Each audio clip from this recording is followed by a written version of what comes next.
प्यारे बच्चों, आज हम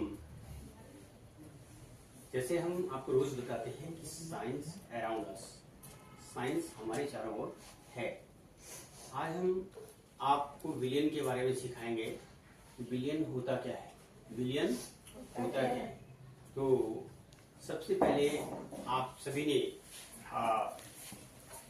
वैज्ञानिक जो थ्योरी है विलियन की, उसके अंदर आपने विलियन की परिभाषा पढ़ी होगी कि समांगी और पारदर्शी मिश्रण को विलियन कहते हैं। अब समांगी और पारदर्शी से आप क्या समझते हैं? समांगी का मतलब जो विलय के जो कण हैं वो विलय के कणों में पूर्ण रूप से घुलित हों, घुलनशील हों, और जब वो घुलनशील हो जाएं तो जो विलियन का कलर है वो कैसा होना चाहिए? ट्रांसपेरेंट होना चाहिए। तो आइए आपके सामने करते हैं। तो पानी को खोल, पानी खोल। ये देखिए, ये यहाँ पे आप अपने सामने देखेंगे विलियन पर, बस इतना डाल दो। विलियन बनता हुआ आप देखेंगे। ये क्या है? ये पानी है, ट्रांसपेरेंट है ना। तो आइए हम इसमें थोड़ा सा नमक घोलते हैं। क्या घोलते हैं? हल्का सा हम इसमें नमक घोलते हैं। अब हमने ये घोला, इसमें ये नमक घोला, तो आप देखेंगे ये नमक घोलने के बाद ये जो विलियन का जो कलर है वैसे का वैसा है। ठीक है, ट्रांसपेरेंट है, पारदर्शी है कि नहीं? कहीं विलियन के कोई नीचे कोई ठोस के कण दिखाई दे रहे हैं? नहीं दिखा रहे। तो जब विलायक में विलय पूर्ण रूप से घुलनशील हो, समान रूप से, और उसके कण पूरे विलायक में डिस्पर्स हो जाएं, तो इस प्रकार से प्राप्त मिश्रण को क्या कहते हैं? विलियन। क्या कहते हैं? इस प्रकार से प्राप्त मिश्रण को क्या कहते हैं? विलियन कहते हैं। आप समझ रहे हैं? अब यहीं पर मैं आपके सामने दूसरी चीज करना चाहता हूं कि इसमें पानी डालिए बेटा, इसमें पानी डालिए, थोड़ा एक्शन लीजिए। तो ये देखिए, बस ये बिल्कुल पानी आपके सामने है। ठीक है, अब मैंने इसमें थोड़ी सी मिट्टी डाली। देखिए, ये देखिए, ये मैंने इसमें मिट्टी डाली। अब ये घुल गया। देखिए, मैंने इसको घोल दिया। आप अपने सामने देख रहे हैं ना? घुल गया, विलियन बन गया, हरे बन गया। तो क्या ये समांगी और पारदर्शी है? पारदर्शी है ये, अर्थात ये क्या है? टर्बिड है, गंदा है। कैसा है? गंदा है। इसका आर पार नहीं दिखाई दे रहा है। और जो विलय के कण है वो भी नीचे बैठ गए, विलय के कण भी नीचे। तो ये क्या है? ये मिश्रण है। ये क्या है? और ये क्या है? विलियन है। ठीक है, तो are you understand difference between solution and mixture? आप विलियन और मिश्रण में फर्क समझ गए? मिश्रण पारदर्शी नहीं होता है, जबकि विलियन पारदर्शी होता है। ठीक है ना? मिश्रण में विलय के कण अव्यवस्थित रूप से घुले रहते हैं, यानी पूर्ण रूप से घुले नहीं रहते, जबकि इसमें समान रूप से जो विलय के कण है वो विलायक में समान रूप से घुले रहते हैं। तो आप, मुझे पूर्ण भरोसा है कि आप विलियन और मिश्रण में अंतर स्पष्ट कर चुके होंगे। कोई डाउट है? अच्छा, इसी तरह से अगर हम यहाँ पे चीनी भी रखी हुई है, अगर हम चीनी को भी घोलेंगे, आप समझ रहे हैं, तो फिर इसी तरह से नमक का जो, जैसे नमक का विलियन बना, ऐसे ही चीनी का विलियन भी पारदर्शी बन जाएगा। अब बात करते हैं बच्चों संतृप्त विलियन की। विलियन का नाम सुना है संतृप्त, और दूसरा सुना है असंतृप्त। ठीक है, कोई बच्चा, आप 9th वाले बच्चे पढ़ रहे होंगे, संतृप्त और असंतृप्त। कोई बच्चा बता सकता है संतृप्त विलियन क्या होता है? बताइए, कौन बच्चा बता सकता है? आप कोई, एनीबॉडी? नहीं जानते? नहीं जानते? मैं करके दिखाता हूँ आपके सामने संतृप्त विलियन। देखो, हमने ये इसमें थोड़ा नमक घोल रखा है। क्या कर रखा है? नमक घोल रखा है। ठीक है, अब ये मुझे बताइए कि संतृप्त का ये तात्पर्य है, यहाँ देख लीजिए, इससे देखिए, रटना नहीं है। अगर हम साइंस को रटेंगे तो फिर हमारे किसी काम की नहीं है। हमने उसको करके देखना है और उसको अपने सामने उसको सिद्ध भी करना है।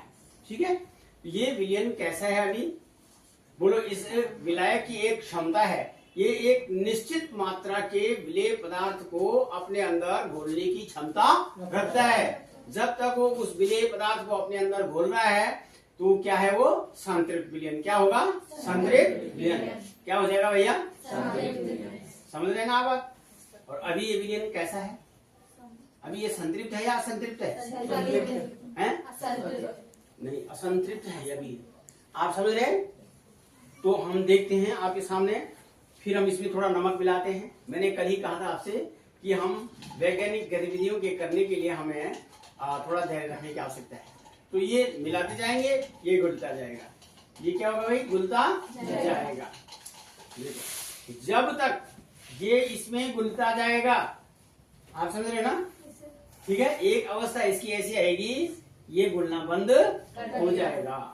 ठीक है, अर्थात इसकी जो संतृप्तता है वो बंद हो जाएगी। अर्थात इसकी जो कैपेसिटी थी, किसकी कैपेसिटी? विलायक की। इसको विलेय को घोलने की कैपेसिटी थी, वो अब पूर्ण हो चुकी है। आप समझ रहे ना? तो अभी तक ये विलयन असंतृप्त है। क्या है? असंतृप्त है। और अब जब ये आगे बढ़ेगा तो देखो, अभी तो घुल रहा है ना? घुल रहा है। अभी स्थिति ऐसी आएगी, घुलना बंद हो जाएगा कुछ देर में।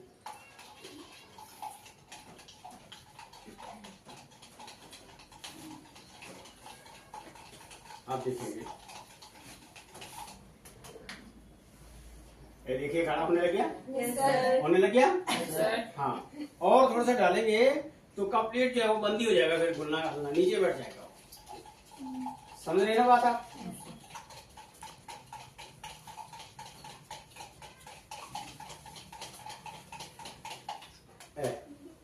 ये देख लीजिए आप।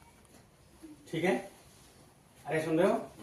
अगर हम इस बिंदु को नोट कर लें, सुन रहे हो?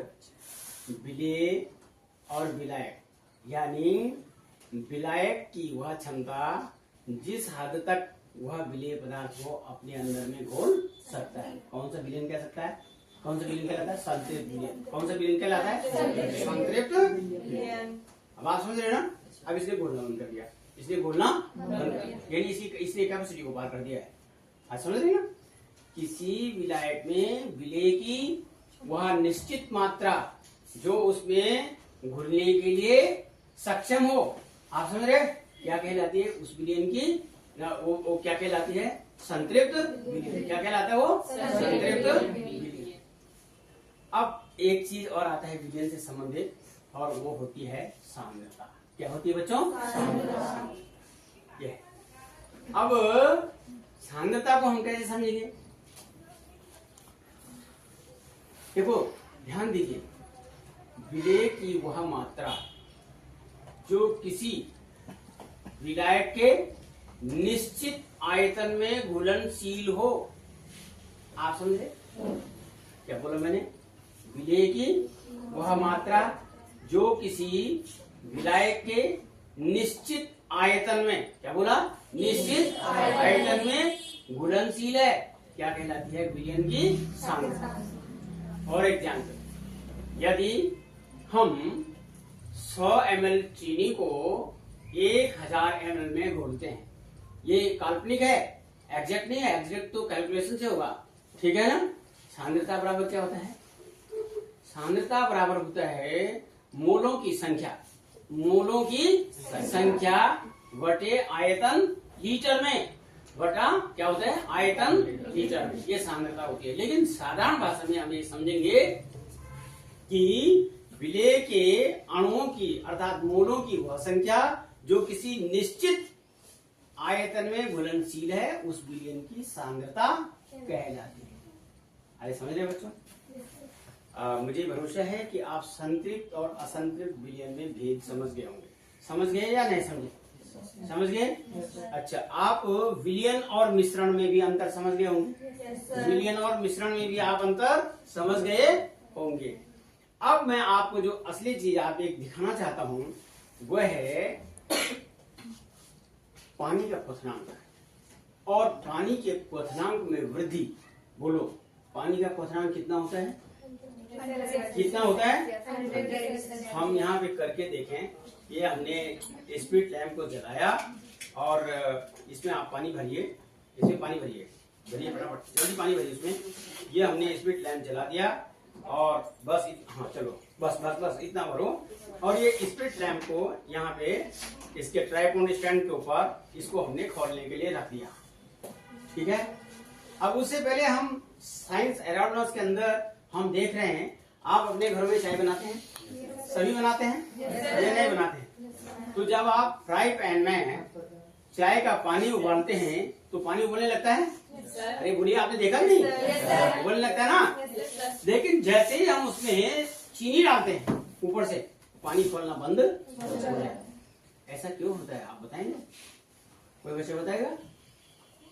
देखिए, पानी का क्वथनांक है 100 डिग्री सेंटीग्रेड। कितना है? 100 डिग्री सेंटीग्रेड। अब हमने उसमें चीनी डाली तो वो जो टेम्परेचर था पानी का, आप समझ रहे ना, वो गिर गया, नीचे आ गया। किसके आने से आया नीचे? चीनी के आने से। अर्थात अब फिर उसको उबालेंगे। क्या करेंगे भाई? तो उसमें वृद्धि।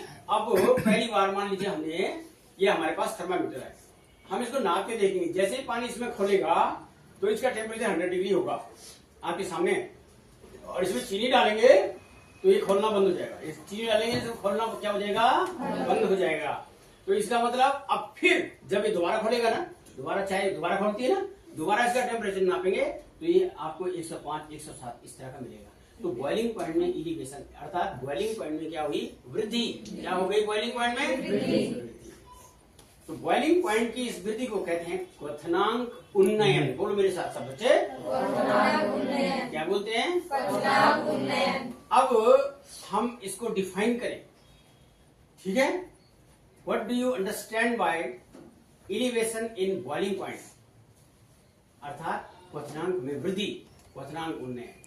तो परिभाषा बनती है कि जब किसी अवाष्पशील ठोस को, ये अवाष्पशील है, ये वाष्पीकरण होता है इसका, बोलिए जल्दी, चीनी का वाष्पीकरण होता है? नहीं होता ना, ये ठोस पदार्थ है, डायरेक्ट नहीं हो सकता वाष्पीकरण।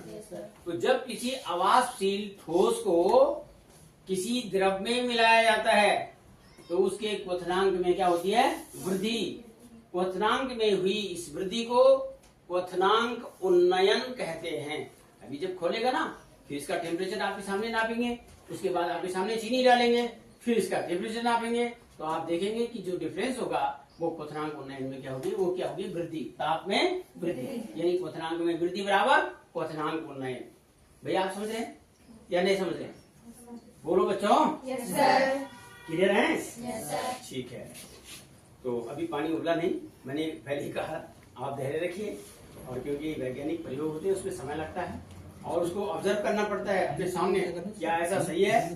जो परिभाषाएं दी गई हैं वो विज्ञान की कसौटी पर कितनी खरी है, तो उसको हम विज्ञान आओ करके सीखें। यहाँ पर हम अपने सामने प्रयोगों को अपने सामने करें। पानी की मात्रा थोड़ी सी ज्यादा हो गई, इसलिए वो उबलने में देर लगा रहा है। तो हम थोड़ा पानी की मात्रा को कम कर लेते हैं, क्योंकि थोड़ा उबलने में देर लग रही है। हमने पानी की मात्रा थोड़ी कम कर ली, थोड़ा, क्योंकि थर्मामीटर भी डीप हो जाना चाहिए उसमें, तभी जाके हो पाएगा।